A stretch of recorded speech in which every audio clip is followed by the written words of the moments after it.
जय श्री कृष्णा। दोस्तों, आज की कहानी बहुत ही ज्ञानवर्धक है।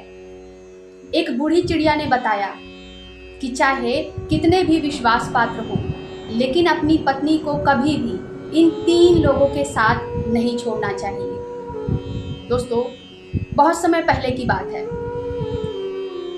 एक गांव था। उस गांव से सटा हुआ एक नगर था। उस नगर में एक बहुत बड़ा सेठ रहता था। उस पूरे नगर में और बगल के गांवों को मिलाकर भी उस सेठ के बराबर इतना बड़ा आलीशान घर किसी के पास नहीं था। उस सेठ की पत्नी बहुत ही सुंदर थी। इतनी सुंदर थी कि आसपास के इलाके में भी कोई उसकी बराबरी नहीं कर सकता था। वो सेठ एक व्यापारी था। अक्सर व्यापार के सिलसिले में उसे एक नगर से दूसरे नगर से तीसरे नगर जाना होता था। कई बार तो वो घर से कई दिन दूर रहता था। दोस्तों, उस व्यापारी के घर में एक बहुत पुराना वट वृक्ष था। उस पर एक चिड़िया रहती थी। वह चिड़िया काफी बूढ़ी हो चुकी थी। उस बूढ़ी चिड़िया का सेठ और उसकी पत्नी बहुत ध्यान रखते थे। सेठ की पत्नी समय समय पर उसे खाना देती और उसका हमेशा ध्यान रखती। और सेठ को अक्सर ही काम के सिलसिले में यहाँ वहाँ जाना पड़ता और कई दिनों तक वह अपने घर से दूर रहता। एक बार उस बूढ़ी चिड़िया ने उस सेठ से कहा कि सेठ जी, आपको अपनी पत्नी को ऐसे अकेले छोड़कर नहीं जाना चाहिए। सेठ को कुछ समझ में नहीं आया। उसने पूछा, क्यों? आप ऐसा क्यों कह रही हैं? तो उस बूढ़ी चिड़िया ने कहा कि आप मेरी बात ऐसे नहीं मानेंगे। मैं आपको एक कहानी सुनाती हूँ। इसको बड़े ही ध्यान से सुनना और समझना। तो वो सेठ कहता है, ठीक है, आप मुझे कहानी सुनाइए, मैं आपकी कहानी को सुनूंगा। तब वह चिड़िया कहानी सुनाना शुरू करती है। वो कहती है कि एक राज्य था जिसके राजा वीर प्रताप था। वह राजा बहुत ही सनकी किस्म का था। बहुत ही जल्दी उसका दिमाग खराब हो जाता। एक बार वो शिकार करते करते जंगल में काफी दूर तक निकल गया। जब कुछ दूर गया तो उसने देखा कि एक सन्यासी वहां था। लेकिन वो सन्यासी एक पाखंडी था। उस राजा ने उस सन्यासी को प्रणाम किया। साधु महात्माओं के ऊपर बहुत विश्वास करता था। उस सन्यासी को प्रणाम कर उस राजा ने पूछा कि हे महाराज, आप तो बहुत तेजस्वी जान पड़ते हो। मैं जानना चाहता हूं कि मेरी पत्नी गर्भवती है। क्या आप मुझे ये बता सकते हैं कि मेरी पत्नी के गर्भ से पुत्र होगा या पुत्री? तब उस सन्यासी ने कहा कि हे राजन, मैं ये तो नहीं जानता कि आपकी रानी के पुत्र होगा या पुत्री, लेकिन मैं ये जरूर कह सकता हूं कि अगर आपकी रानी के पुत्री हुई तो आपका सर्वनाश हो जाएगा। अब वो राजा तो साधु महात्माओं पर बहुत विश्वास करता है। उसको क्या पता कि ये एक पाखंडी है। वो उस सन्यासी की बात को सही मान गया और यह सोचने लगा कि अगर मेरी पत्नी के गर्भ से पुत्री हुई तो मेरा तो सर्वनाश हो जाएगा। अब मैं क्या करूं? इसी सोच में वो हमेशा रहने लगा और पुत्री के नाम से उसको घृणा हो गई। राजा ने अपनी पत्नी से भी यह बात बताई। उसने पत्नी से कहा कि अगर तुम्हारे गर्भ से पुत्री हुई तो मैं तुम्हें जान से मरवा दूंगा और उस पुत्री को भी मरवा दूंगा। राजा की ऐसी बात सुनकर रानी बहुत डर गई, क्योंकि वो जानती थी कि राजा सनकी है, कुछ भी कर सकता है। वो बूढ़ी चिड़िया उस सेठ से आगे बताती है कि जब राजा की ऐसी बातें सुनी तो रानी परेशान रहने लगी, सोचने लगी कि अब मैं क्या करूं। हर पल हर क्षण भगवान से प्रार्थना करती कि हे भगवान, मुझे पुत्री मत दे, वरना राजा उसको मरवा देगा। भगवान की कृपा से उस रानी के घर में पहले तो एक पुत्र का जन्म हुआ। जब राजा ने सुना तो बहुत खुश हुआ। राजा तो ये सोचकर खुश था कि मेरे घर में पुत्री का जन्म नहीं हुआ, किंतु रानी ये सोचकर खुश थी कि मुझे कन्या हत्या का पाप नहीं लगा। लेकिन कुछ समय बाद रानी फिर से गर्भवती हुई और उस बीच में राजा को किसी दूसरे राज्य में जाना पड़ा। संजोग से राजा को वहां काफी समय लग गया, किंतु जाने से पहले उस राजा ने अपनी पत्नी से कह दिया था कि अगर तुम्हारे गर्भ से पुत्री होगी तो तुम उसको मरवा देना। मैं उस पुत्री का मुख नहीं देखना चाहता हूं। और राजा चला गया। राजा को कई महीने लग गए वहां पर, और इस बीच में रानी ने अपनी दूसरी संतान को जन्म दिया। अब यह दूसरी संतान एक कन्या थी। रानी को जब पता लगा कि उसको एक पुत्री हुई है तो वह सोच में पड़ गई, अब क्या करे। पति के आदेश का पालन करे और अपनी कन्या को मरवा दे, और पुत्री का मुख देखकर वह मोहित हो गई। बड़ी दुविधा में थी। रानी सोचने लगी कि संतान तो मेरे लिए दोनों ही बराबर है, फिर चाहे वह पुत्र हो या पुत्री। एक माँ के लिए उसकी सभी संतानें बराबर होती हैं, और कैसे एक माँ अपनी ही संतान की हत्या कर दे। पुत्री का मुख देखकर वह रोने लगी, समझ नहीं पा रही थी कि अब क्या करे। दोस्तों, कहा गया है ना कि पूत कपूत हो सकता है, लेकिन माता कभी कुमाता नहीं होती। एक माता अपनी ही पुत्री की हत्या कैसे कर सकती थी। रानी सोच रही थी कि मैं कन्या हत्या का पाप कैसे लूं। रानी लगातार रोए जा रही थी। रानी को रोता हुआ देखकर पास ही में दासी थी। उसने पूछा कि क्या हुआ, आप रो क्यों रही हैं? एक घर में कन्या का होना तो बहुत ही सौभाग्य की बात होती है, फिर ऐसे खुशी के अवसर पर आप रो क्यों रही हैं? तो उस रानी ने उस दासी को सारी बातें बताया कि राजा ने उस कन्या को मारने का आदेश दिया है। आखिर वह कैसे ही अपनी संतान को मार दे। तब उस दासी ने कहा कि हे रानी, आप चिंता ना करो, आप राजा से कह देना कि आपके घर में पुत्री हुई थी और आपने उसको मरवा दिया। पूरे राज्य के सामने मैं इस पुत्री को मारने के लिए ले जाऊंगी, लेकिन मैं इसे मारूंगी नहीं, मैं इसे अपने पास रखूंगी। अपनी ही संतान की तरह मैं इसका लालन पालन करूंगी। आप इसके पालन पोषण की चिंता मत करना। अगर कोई पूछेगा तो मैं बता दूंगी कि यह मेरी भतीजी है, और आप राजा से बता देना कि आपने अपनी कन्या को मरवा दिया।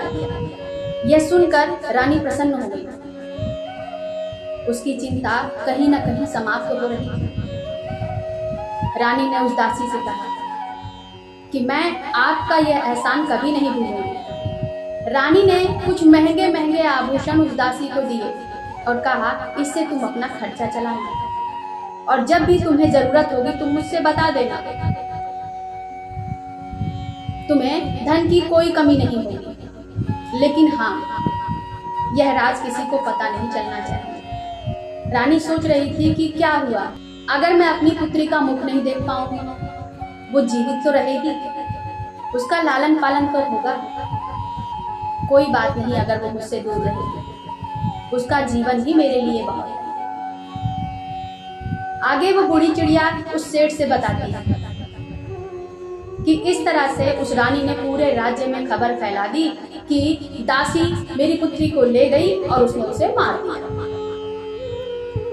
उधर जब राजा वापस आया तो राजा को भी हर तरफ से यही सूचना मिली कि आपकी एक पुत्री हुई थी, लेकिन दासी ने उसे ले जाकर मार दिया और जमीन के नीचे गाड़ दिया।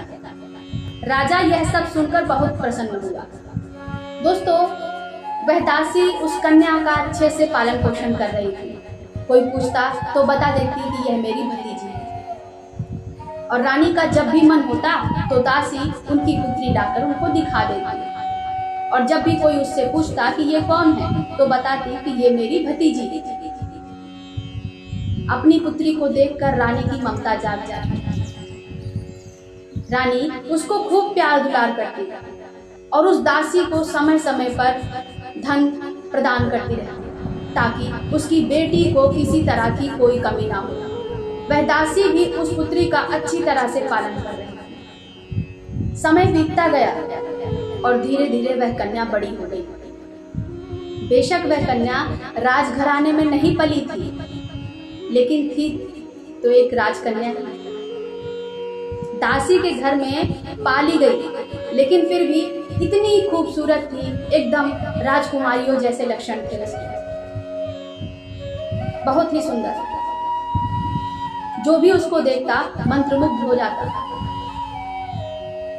अब कन्या बड़ी हो गई थी तो दासी ने उसको महल में ले जाना भी बंद कर दिया। अब वह कन्या दिन भर उस दासी के पास ही पड़ी रहती और घर का कामकाज करती। एक बार की बात है, राजा की सवारी नगर से होकर गुजर रही थी और बीच में उस दासी का घर पड़ा। जब राजा वहां से गुजर रहा था तो उसने देखा कि दासी के घर की छत पर वह कन्या खड़ी थी और नहाने के बाद अपने बाल सुखा रही थी। यौवन से भरपूर तो वह कन्या थी ही, और इस समय वह और भी ज्यादा सुंदर लगी। राजा की नजर अचानक उस कन्या पर पड़ी और उसको एक बिजली का झटका सा लगा। उसकी सुंदरता देखकर राजा मंत्रमुग्ध हो गए और अपने मंत्री से कहा कि पता करो यह कन्या कौन है। राजा वहां से चला गया, लेकिन उस लड़की की सूरत राजा के मन में बस गई थी। उसकी सुंदरता ने राजा के दिल पर वास कर लिया। राजा रात भर सो ही नहीं पाया, उस युवती की सुंदरता को ही बार बार याद करता। और जब सुबह हुई तो उन्होंने अपने मंत्री को बुलाया और कहा, हे मंत्री, मुझे उस लड़की की सुंदरता भुलाए नहीं भूल रही है। अब तो मैं उसके बिना नहीं रह सकता। जाओ पता करो यह कौन है। तब मंत्री ने बताया कि यह उस बूढ़ी दासी की भतीजी है जो उसके साथ रहती है। राजा ने कहा, ठीक है, आप उस दासी के घर जाइए और उस लड़की से मेरे विवाह की बात कीजिए। मैं उससे विवाह करना चाहता हूँ। अब राजा का आदेश था तो मंत्री उस दासी के घर गया और जाकर दासी से सारी बातें बताया कि राजा साहब आपकी भतीजी से विवाह करना चाहते हैं। राजा साहब ने उसको देखा और सुंदरता पर मंत्रमुग्ध हो गए। मंत्री की बात सुनकर उस दासी के तो पैरों तले से जमीन ही खिसक गई। दासी ने सोचा, यह कैसा अनर्थ होने जा रहा है। एक पिता और पुत्री का विवाह कैसे हो सकता है। कुछ सोचकर उसने मंत्री से कहा कि मैं एक गरीब हूं मेरी पुत्री का विवाह राजा के साथ नहीं हो सकता है। मेरी पुत्री राजा साहब के लायक नहीं है और आप दोबारा यह रिश्ता लेकर मत आना। तब उस मंत्री ने कहा, तुम कैसी मूर्ख स्त्री हो, एक राजा के साथ अपनी कन्या का विवाह करने से इनकार कर रही हो। अरे तुम्हें तो अपना भाग्य समझना चाहिए कि राजा साहब ने स्वयं आपकी कन्या को पसंद किया है। मंत्री ने लाख समझाया, लेकिन वह दासी नहीं मानी। थक हार कर मंत्री वापस राजा के पास पहुंच गया। मंत्री ने राजा से सारा वृतांत बताया कि उस बूढ़ी औरत ने अपनी पुत्री का विवाह आपके साथ करने से मना कर दिया। राजा को यह सुनकर क्रोध आ गया, लेकिन उसने कुछ और लोगों को वापस वहां भेजा। इस बार बहुत से महंगे महंगे उपहार और प्रलोभन दिए। जब वह बुढ़िया नहीं मानी तो उसको डराया धमकाया, फिर भी वह नहीं मानी। राजा ने अब आदेश दिया कि जाओ और जाकर उस बूढ़ी औरत को अभी कहती यहाँ लेकर आओ। राजा का आदेश पाकर मंत्री गए और उस बूढ़ी और उस दासी को राज्य में खींच कर लाए। अब भरी सभा में उसके ऊपर कोड़ों की बारिश होने लगी। बुजुर्ग महिला थी, कोड़ों का दर्द बर्दाश्त नहीं कर पाई, चिल्लाने लगी और दर्द के मारे राजा के सामने सारी सच्चाई बता दी। दासी ने बताया कि हे महाराज, यह आपकी ही पुत्री है। जब यह हुई थी तो रानी ने मुझे कहा था कि मैं इसको ले जाकर मार दूं, लेकिन मैं इसको मार नहीं पाई और मैंने इसका पालन पोषण अपनी पुत्री की तरह किया। अब यह बड़ी हो गई है, लेकिन एक पुत्री और पिता का विवाह तो बहुत बड़ा पाप है, यह कैसे हो सकता है? दासी की बातें सुनकर राजा आश्चर्यचकित हो गया। सोचने लगा कि हे भगवान, मैं कितना बड़ा पाप करने जा रहा था। राजा को क्रोध आ गया। वह सोचने लगा कि मैंने तो इस कन्या को मारने का आदेश दिया। फिर उसने अपने बड़े पुत्र, जो कि इस कन्या से पहले हुआ था, उसको बुलाया और उससे कहा कि तुम इसको ले जाकर जंगल में इसका सर काट दो और प्रमाण के लिए इसकी दोनों आंखें लेकर आना। अब राजा का वह पुत्र इतने दिनों के बाद अपनी बहन के बारे में जानकारी पाता है और सोचता है कि पिताजी ने तो मुझे अपनी ही बहन को मारने का आदेश दिया है। मैं यह पाप कैसे कर सकता हूँ? मैं कैसे अपनी ही बहन को मार दूं और उसकी आंखें निकाल दूं? वह सोच सोच कर परेशान हो रहा था कि अब वह क्या करेगा। बहुत बड़े धर्म संकट में था कि अपनी ही बहन की हत्या का पाप वो कैसे लेकर जी पाएगा। इतना बड़ा पाप वो कैसे करेगा? राजकुमार बहुत अच्छी तरह जानता था कि अगर वह अपनी बहन को नहीं मारेगा तो वो राजा आखिर उसकी बहन को किसी न किसी से तो मरवा ही देगा। यह सोचकर वह अपनी बहन को साथ लेकर जंगल में चला गया। कुछ दूर जाने के बाद बहन के प्रति उसका प्रेम उमड़ पड़ा। अपनी बहन से कहा कि हे बहन, मैं तुम्हें मार नहीं सकता, मैं तुम्हें इस जंगल में छोड़ देता हूँ, उसके बाद तुम्हारी किस्मत। तब उस लड़की ने कहा कि हे भाई, अगर तुम मुझे इस जंगल में छोड़ के जाओगे और मुझे मारकर मेरी आंखें लेकर नहीं जाओगे तो पिताजी तुम्हें भी मरवा देंगे। इससे तो अच्छा है कि तुम मुझे मारकर मेरी आंखें लेकर जाओ।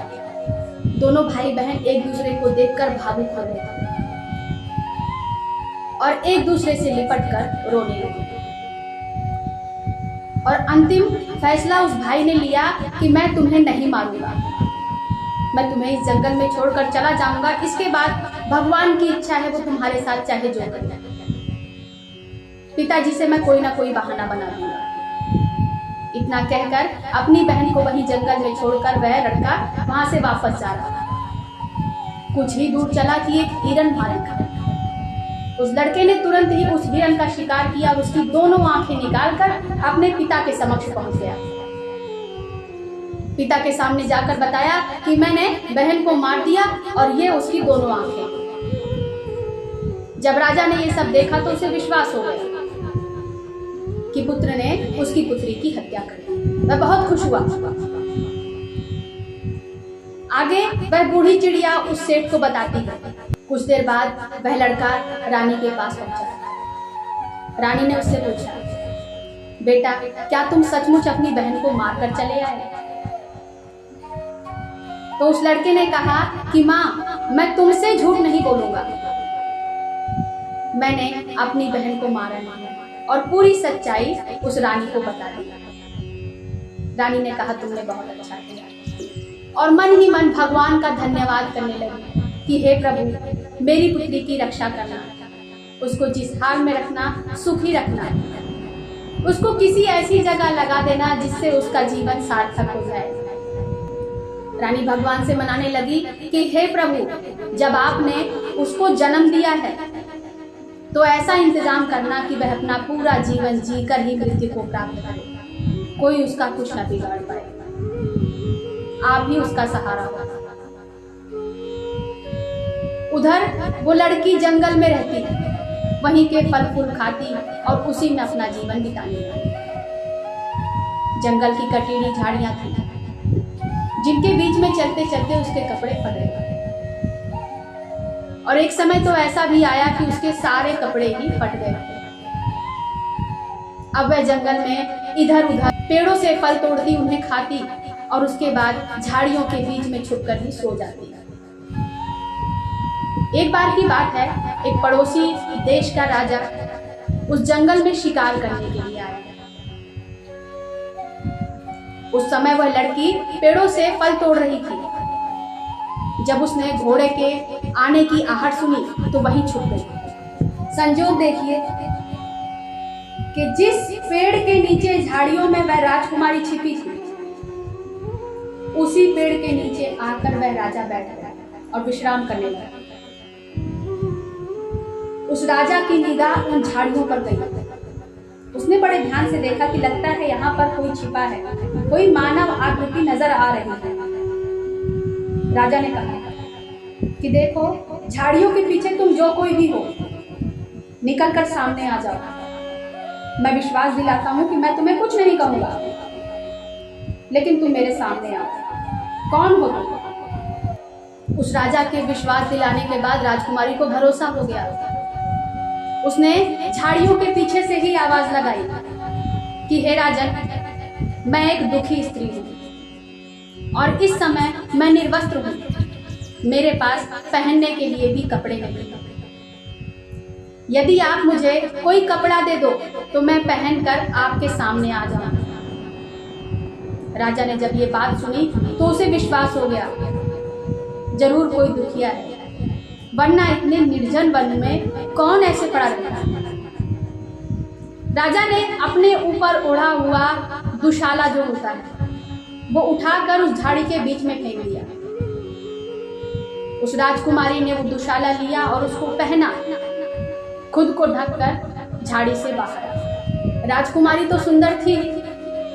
राजकुमारी की सुंदरता देखकर यह राजा भी मंत्रमुग्ध हो गया।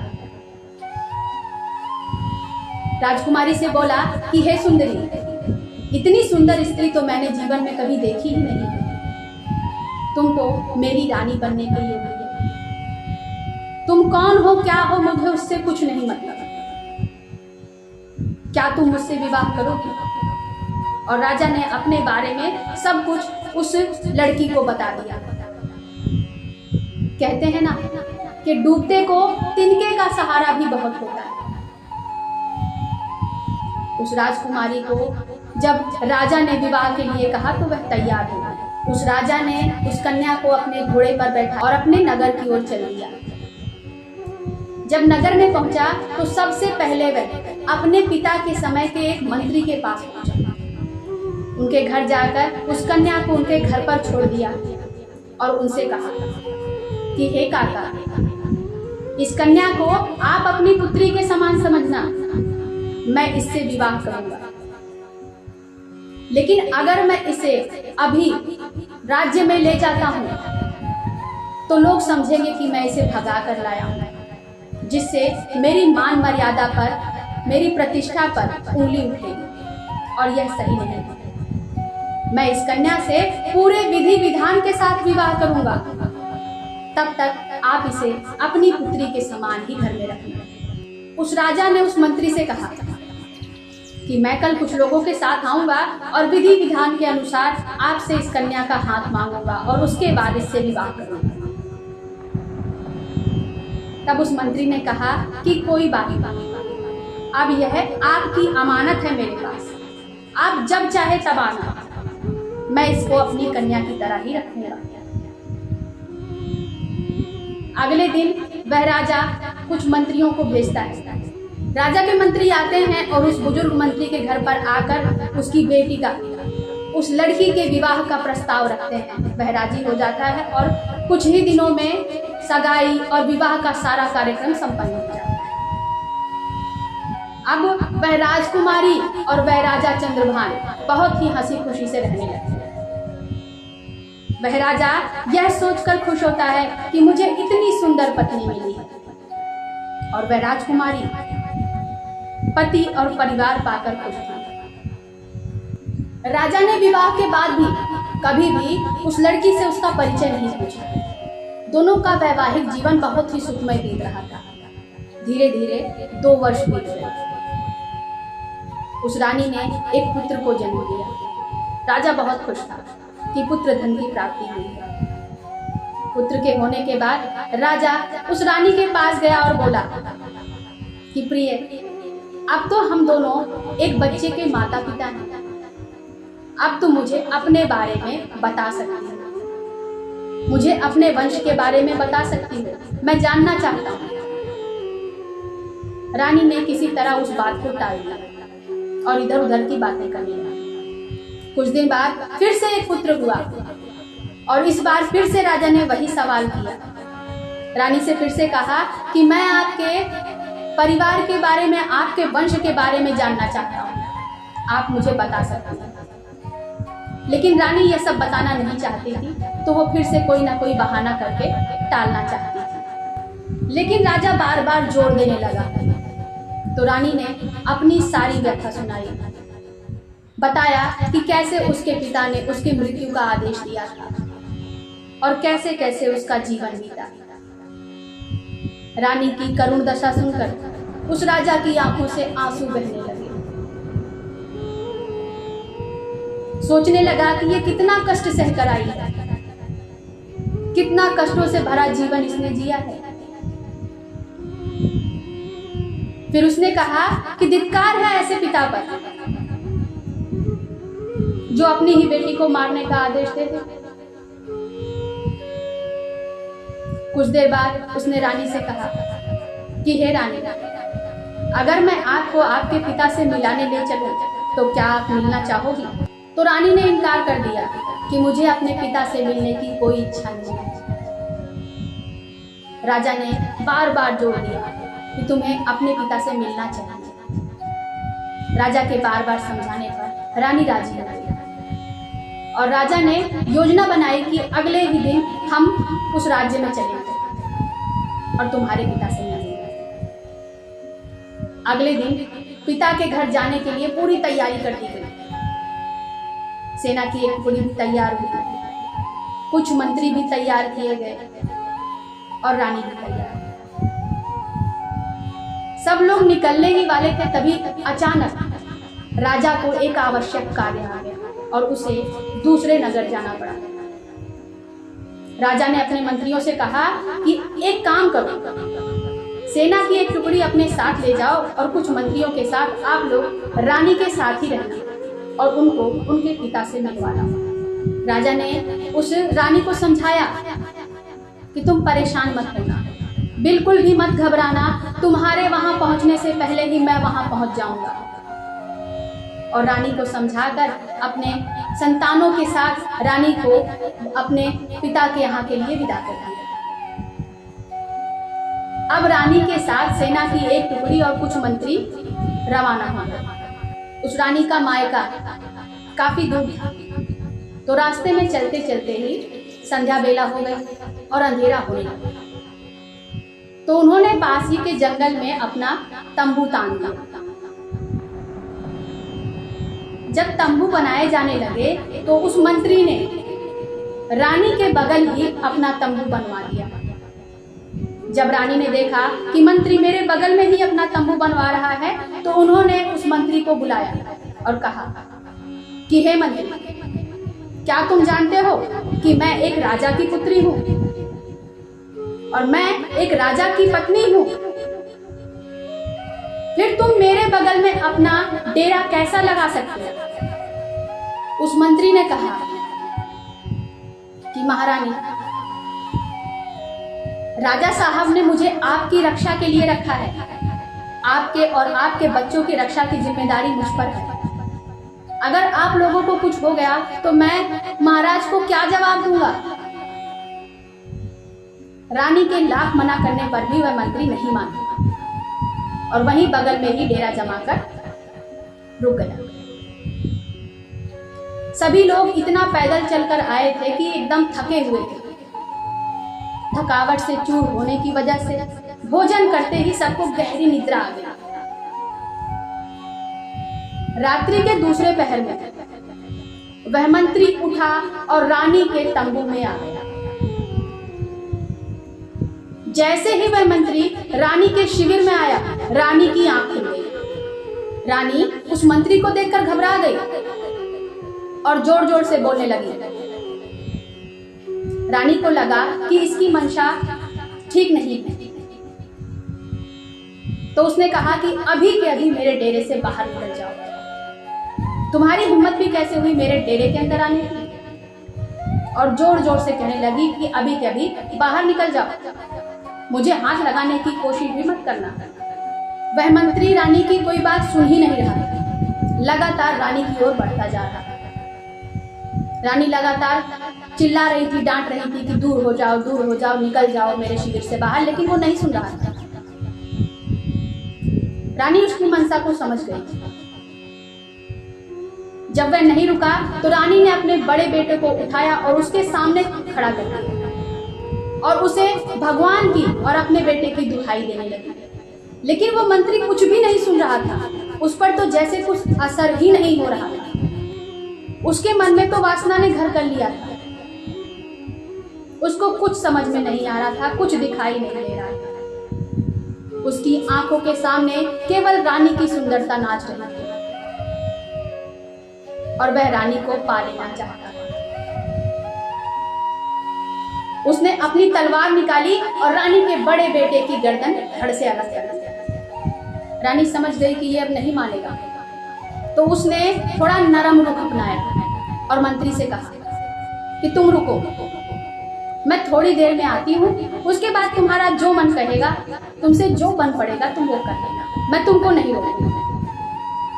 ये कहकर रानी शिविर से बाहर चली गई और बड़ी ही चतुराई से वहां से भागकर जंगल के बीच में चली गई और बीच जंगल में जाकर झाड़ियों में छिप गई।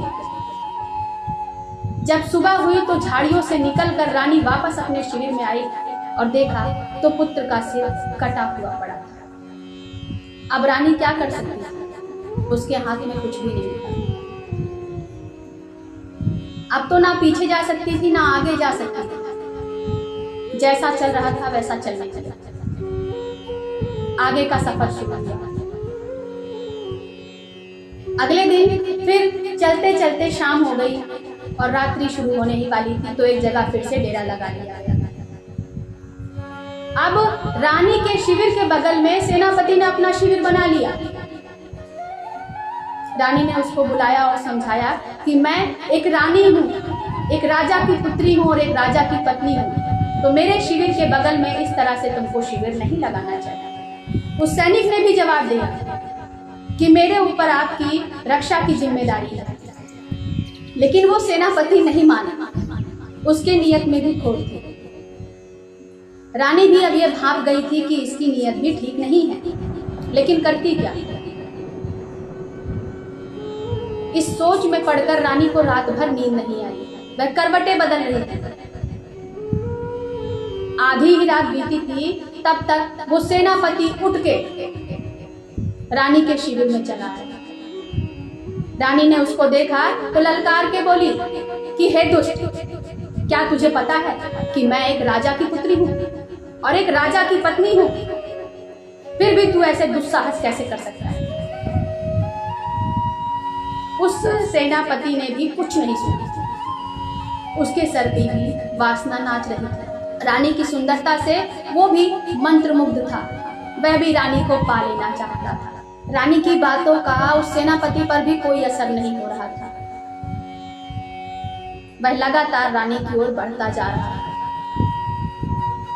रानी समझ नहीं पाई कि अब वो क्या करे। उसने अपने छोटे बेटे को उठाया और बीच में खड़ा कर दिया और दुहाई देने लगी। उस सेनापति से कहा कि आपको मेरे बेटे की सौगंध है, अगर आपने मुझे छुआ तो। लेकिन वो सेनापति क्यों सुनता?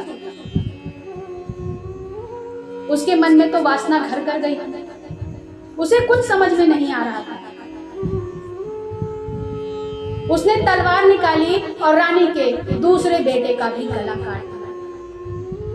वह रानी फिर समझ गई कि यह मुझे छोड़ने वाला नहीं है। फिर से उसने थोड़ा दिमाग लगाया और उस सेनापति से कहा कि आप थोड़ा रुको, मैं आती हूं। उसके बाद आपकी जो इच्छा होगी आप वो कर लेना, मैं आपको रोकूंगी नहीं। ये कहकर रानी शिविर से बाहर गई और भागते भागते जंगल के बीच में जाकर छुप गई। रानी थोड़ा और चली तो उसे एक नदी मिली। रानी ने सोचा, मेरे दोनों पुत्र तो मर गए, अब मैं जीकर क्या करूंगी? मेरा जीवन तो व्यर्थ है। मुझे अपना जीवन समाप्त कर देना चाहिए। और यह सोचकर रानी उस नदी के अंदर कूद पड़ी। लेकिन विधि का विधान देखिए कि नदी का बहाव इतनी तेज था कि रानी को बहाकर आगे ले गया और ले जाकर नदी के एक मुहाने पर उसे छोड़ दिया। वहां पर दो सन्यासी थे। वो दोनों सन्यासी अपने गुरु के वस्त्र धोने के लिए उस नदी पर आए। जब उन्होंने देखा कि कोई महिला बहती हुई हमारी तरफ आ रही है तो उन्होंने पकड़कर उसको किनारे पर कर दिया। राजकुमारी के पैरों के नीचे से जमीन खिसक गई जब उन्होंने देखा कि दो सन्यासियों ने मुझे पकड़ रखा है। सोचने लगी कि उन दोनों से तो किसी तरह मैं बचकर आ गई, अब मैं इनका क्या करूं? तभी अचानक चार और सन्यासी वहां पर आ गए। जब राजकुमारी ने देखा कि चार और सन्यासी आ रहे हैं, वह और परेशान हो गई। अब क्या होगा? ईश्वर ने राजकुमारी को इतना सुंदर बनाया था कि जो भी उसे देखता उसकी सुंदरता में ही खो जाता। अब वो तपस्वी भी क्या करता? उन्होंने भी जब राजकुमारी को देखा तो उसकी सुंदरता में खो गए। आपस में ही लड़ने लगे कि यह मेरी है, यह मेरी है। कुछ देर तक लड़ने के बाद उनको समझ में आया कि ऐसे तो कोई निष्कर्ष नहीं निकलेगा। चलो हम इस राजकुमारी को लेकर गुरुजी के पास चलते हैं, वही फैसला करेंगे। यह सोचकर वह राजकुमारी को लेकर गुरुजी के पास पहुंचे। 6 के 6 सन्यासी आपस में लड़ते हुए गुरुजी के पास पहुंचे और गुरुजी से अपनी इच्छा जाहिर की। गुरुजी बहुत तपस्वी थे, बहुत ही ज्ञानी थे। उन्होंने रानी को देखते ही तुरंत भांप लिया कि यह किसी राजघराने की कन्या है। उन्होंने अपने शिष्य को समझाया कि हे शिष्यों, तुम 6 भाई हो, लेकिन तुम्हारी कोई बहन नहीं है। अगर तुम इस कन्या को, इस राजकुमारी को अपनी बहन बना लेते हो तो एक ना एक दिन तुम्हारे भाग्य जरूर खुल जाएंगे।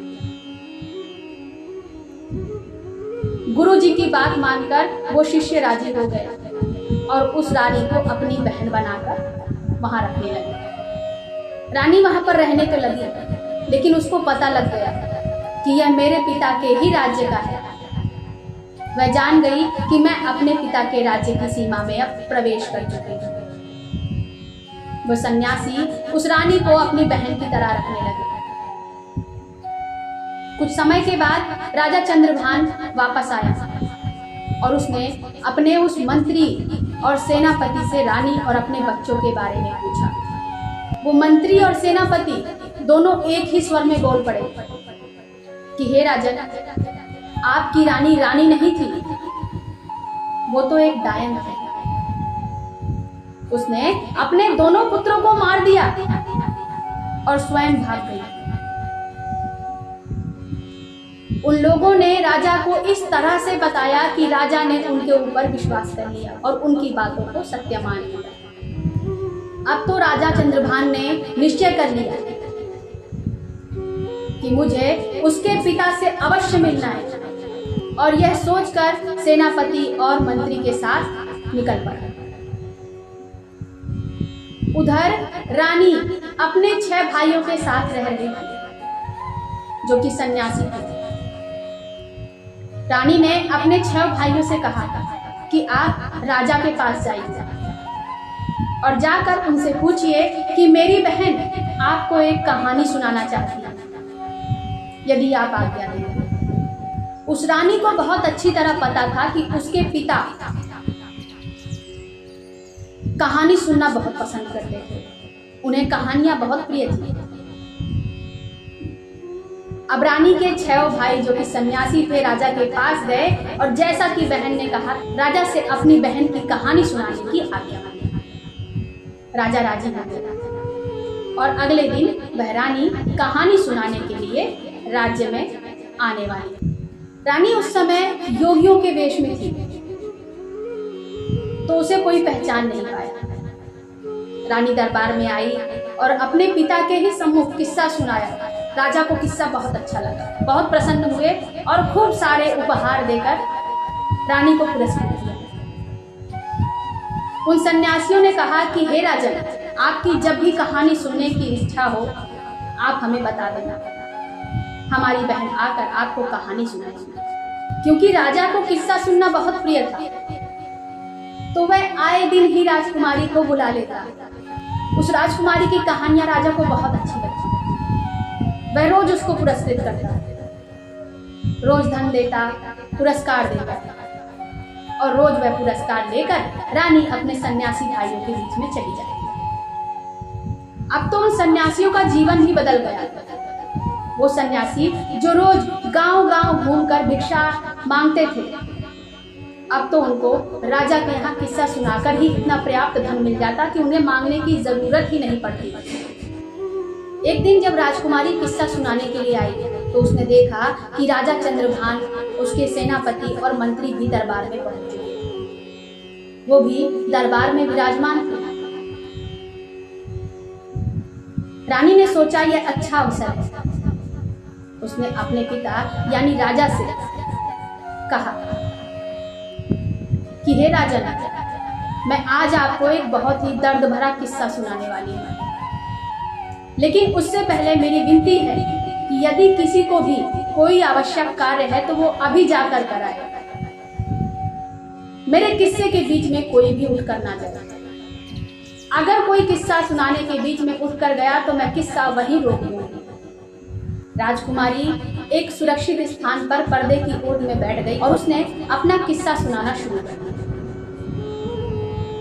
राजा ने भी आश्वासन दिया कि बीच में से कोई भी उठकर नहीं जाएगा।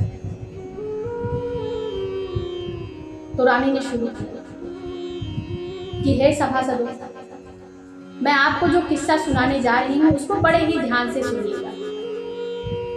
यह एक क्रूर राजा की कहानी है। वह बहुत ही जुल्मी था। वह अपनी बेटी से बहुत नफरत करता था। उस रानी ने आगे कहा कि उस क्रूर राजा को बेटियों से बहुत नफरत थी। उसने अपने पुत्र को ही अपनी बेटी, अपनी पुत्री को मारने का आदेश दिया और उससे कहा कि तुम इसको जाकर मार दो और इसकी दोनों आंखें निकाल कर ले आना। जब राजा ने ये सुना तो उसको लगा यह तो मेरी कहानी जैसी लगती है। वह खुश हो गया। खुश होकर अपनी मोतियों की माला निकालकर सन्यासियों की तरफ फेंक दिया। फिर उस रानी ने आगे कथा शुरू की। उसने बताया कि राजा ने बेटे को, अपनी ही पुत्री को मारने का आदेश दे दिया। बेटा जंगल में उनकी पुत्री को ले जाता है, लेकिन वहां पर वो बेटी को मारता नहीं, उसको वैसे ही छोड़ देता है। राजा को ये सुनकर थोड़ा खुशी अनुभूत हुई कि शायद मेरी पुत्री भी जिंदा हो। आगे उसने कहानी प्रारंभ की कि जब भाई जंगल में छोड़कर उस बहन को चला गया तो वह बिना खाए पिए कैसे रहती, तो जंगल के ही फल फूल खाकर वह अपना जीवन बिताने लगा। कुछ दिन बाद उसके वस्त्र भी फट गए। अब तो वह उसी तरह से उस जंगल में घूमने लगी। एक दिन किसी देश का राजा वहां आया और उसने उस लड़की को अपने वस्त्र दिए और अपने राज्य में लेकर गया। उस लड़की से बिना कुछ पूछे उससे विवाह कर लिया। जब रानी यह वृतांत सुना रही थी तो राजा चंद्रभान को अपनी कहानी जैसा महसूस हुआ। उसने खुश होकर एक मोतियों की माला निकाली और उन सन्यासियों के बीच में फेंक दिया और बोले, इस कहानी को जारी रखा जाए, इस कहानी को मैं अंत तक सुनना चाहता हूं। रानी ने आगे बताया कि जब राजा ने उस लड़की से विवाह कर लिया तो कुछ दिनों के बाद उनकी 2 संतानें हुई। दोनों का जीवन खुशी से बीत रहा था। राजा बहुत ही अच्छे दिल का इंसान था। उसने रानी से उसके जीवन के बारे में पूछा कि वह किसकी कन्या है, कहां से आई और उस जंगल में कैसे पहुंच गई। जब रानी ने उस राजा को अपने पिता के बारे में बताया तो उस राजा का दिल पसीज गया। उसने कहा कि तुम्हें अपने पिता से मिलना चाहिए और अपनी पत्नी को उसके पिता से मिलाने के लिए वह राजा तैयार हो गया। राजकुमारी ने आगे कहा कि वह राजा दिल का इतना अच्छा था कि उस रानी को अपने पिता से मिलाने के लिए तैयार हो गया और अगले ही दिन सारा बंदोबस्त हो गया। लेकिन उस राजा ने एक गलती कर दी और वो बहुत बड़ी गलती है। वह राजा रानी के साथ स्वयं नहीं गया बल्कि अपने मंत्री और सेनापति को साथ में भेज दिया।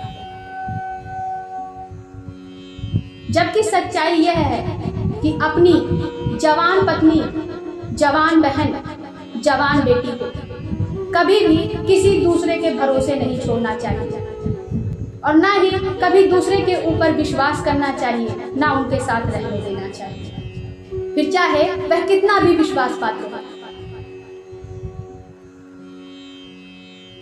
क्योंकि कहते हैं जब वासना दिल में घर कर लेती है ना तो सब विश्वास धरा का धरा रह जाता है। और स्त्री तो वैसे भी आकर्षण का केंद्र होती है, अपनी ओर दृष्टि आकर्षित कर ही लेती है।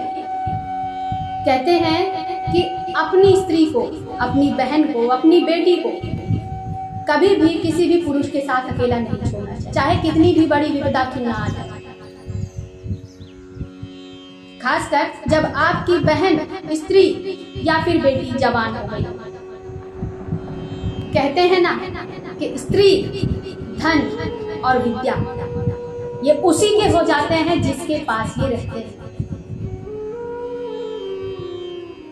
राजकुमारी अपना किस्सा बीच सभा में सभी को सुना रही थी। दोनों राजा बड़े ही प्रेम से कथा को सुन रहे थे। रानी ने आगे बताया कि जब उनका बेड़ा बीच जंगल में पहुंचा तो रात हो चुकी थी। तो सब लोगों ने वहीं पर अपना अपना शिविर लगा लिया। मंत्री ने रानी के शिविर के बगल में ही अपना शिविर लगाया और रानी के कई बार मना करने पर भी नहीं माना। और जब रात्रि हुई तो वह मंत्री बुरी नीयत से रानी के शिविर में घुस गया। रानी के बार बार मना करने पर भी वह नहीं मान रहा था और रानी के बेटे का गला भी काट दिया। रानी अपनी इज्जत बचाने के लिए उस समय उससे विनम्र होकर बोली और बहाना बनाकर वहां से जंगल में भाग गई। पूरी रात जंगल में उसने बिताई और अगले दिन सुबह जब वो वापस शिविर में आई तो उसे अपने बेटे का शरीर भी नहीं देखने को मिला। जब रानी यह वृतांत सुना रही थी, जब यह कहानी सुना रही थी तो सेनापति को कहीं ना कहीं एहसास हो रहा था। वह डर से कांपने लगा और वहां से उठकर भागने की कोशिश करने लगा। लेकिन जब राजा ने देखा कि सेनापति वहां से उठ रहा है तो उसको बीच में ही बैठा दिया कि अरे बैठ जाओ, बीच में कोई भी उठकर कहीं नहीं जाएगा। अब रानी ने आगे की कथा सुनी, आगे की कहानी सुनी। उन्होंने बताया कि अब अगला दिन आया। कुछ दूर की यात्रा करने के बाद फिर से रात हुई और फिर से शिविर लगाया गया। इस बार रानी के शिविर के बगल में सेनापति ने अपना शिविर लगा दिया। रानी ने उसे बहुत समझाया लेकिन वो नहीं माना और रात्रि हुई तो वो भी अपने वासना के वशीभूत होकर रानी के शिविर में आ गया और अपनी इच्छा पूरी करना चाहता था। रानी अपना स्त्री धन बचाने की कोशिश कर रही थी। रानी ने आगे बताया कि उसने उस सेनापति को रोकने की लाख कोशिश की लेकिन वो नहीं माना। फिर रानी ने अपने लाज को बचाने के लिए अपने छोटे बेटे को आगे कर दिया और उस सेनापति से छोटे बेटे की दुहाई देने लगी, लेकिन वो सेनापति नहीं माना और उसने उसके बेटे के सर को कलम कर दिया। जब सेनापति ने यह सुना तो उसको लगा कि कहीं ना कहीं मेरी चोरी पकड़ी जाने वाली है। वो भी चुपचाप वहां से उठ के जाने की कोशिश करने लगा। तभी राजा ने कहा कि क्यों भाई, बीच में क्यों भाग रहे हो, बैठ जाओ। और फिर रानी ने आगे की कहानी सुनाई कि किसी तरह से वह शिविर से भाग निकली और कुछ दूर जाने के बाद उसको एक नदी मिली। उसने सोचा कि नदी में कूदकर अपना जीवन समाप्त कर ले। वह नदी में कूद गई लेकिन दुर्भाग्य अभी उसका पीछा छोड़ने वाला नहीं। नदी के दूसरे छोर पर उसको 6 सन्यासी मिल गए। उन 6 सन्यासियों ने उसे अपने पत्नी बनाने की लालसा प्रकट की, लेकिन उन सन्यासियों के गुरुजी बहुत ही समझदार थे। उन्होंने बहुत ही समझदारी से उनको समझाया और उस महिला को अपनी बहन के रूप में स्वीकार करने के लिए कहा। उन 6 सन्यासियों ने उस महिला को अपनी बहन मानकर उनके साथ रहना शुरू कर दिया। आगे उस रानी ने बताया कि फिर वह रानी उन 6 योगियों के साथ, उन 6 तपस्वियों के साथ रहने लगी और उनके राज्य के राजा के पास आकर रोज कहानी सुनाती और जो भी पुरस्कार मिलता उससे वो लोग अपना जीवन यापन करने लगे। इतना कहने के बाद रानी पर्दे से बाहर आई। उसने अपना पर्दा हटाया। रानी को देखकर उनके पिता ने उन्हें पहचान लिया और राजा चंद्रभान ने भी उन्हें पहचान लिया। पिता खुश हो गया कि अरे ये तो मेरी पुत्री है, ये अभी जीवित है। राजा चंद्रभान प्रसन्न हो गया कि मेरी स्त्री अभी भी जीवित है, लेकिन राजा चंद्रभान को अपने पुत्रों के ना होने का दुख खा रहा था। बहुत परेशान हो गया वो। उधर राजा वीर प्रताप बहुत खुश हुआ कि उसको उसकी पुत्री मिल गई। फिर राजा चंद्रभान ने राजा वीर प्रताप से आज्ञा मांगी कि मैं अपने सेनापति और अपने मंत्री को सजा देना चाहता हूं। वीर प्रताप ने उसे आज्ञा दी और उसने, राजा चंद्रभान ने उन दोनों का सर कलम कर दिया। राजा वीर प्रताप अपनी पुत्री के गले से लग गया और उससे बार बार अपने किए की माफी मांगने लगा। उस रानी ने अपने पिता को माफ कर दिया। कुछ दिन तक राजा चंद्रभान और उसकी पत्नी यानी कि राजा की पुत्री उसी राज्य में रहे और कुछ दिनों के बाद राजा ने बहुत ही मान सम्मान के साथ उनकी विदाई की। दोनों बहुत ही खुशी खुशी वहां से गए और संजोग से कुछ ही दिनों बाद उनको जुड़वा पुत्र प्राप्त हुआ। अब तो उनके जीवन में फिर से खुशी लौट आई है। दोस्तों, वो कहते हैं ना कि यदि ईश्वर की मेहरबानी हो तो कोई भी किसी का कुछ नहीं बिगाड़ सकता है। यदि ईश्वर ने उम्र दी है तो कोई कितना भी बड़ा दंड दे दे, कितनी भी बड़ी साजिशें कर ले, वो कुछ नहीं कर सकता है। विधाता की इच्छा के बिना एक पत्ता नहीं हिल सकता है। मृत्यु, जीवन, मरण, ये सब विधाता के हाथ में है। इंसान चाह कर भी किसी का कुछ नहीं बिगाड़ सकता। तो दोस्तों, आज की कहानी आपको कैसी लगी कमेंट करके ज़रूर बताइएगा और इसी तरह की ज्ञानवर्धक कहानियों के लिए हमारे चैनल से जुड़े रहिएगा। अभी तक हमारे साथ बने रहने के लिए आप सभी का हृदय से धन्यवाद। मिलते हैं फिर अगली कहानी।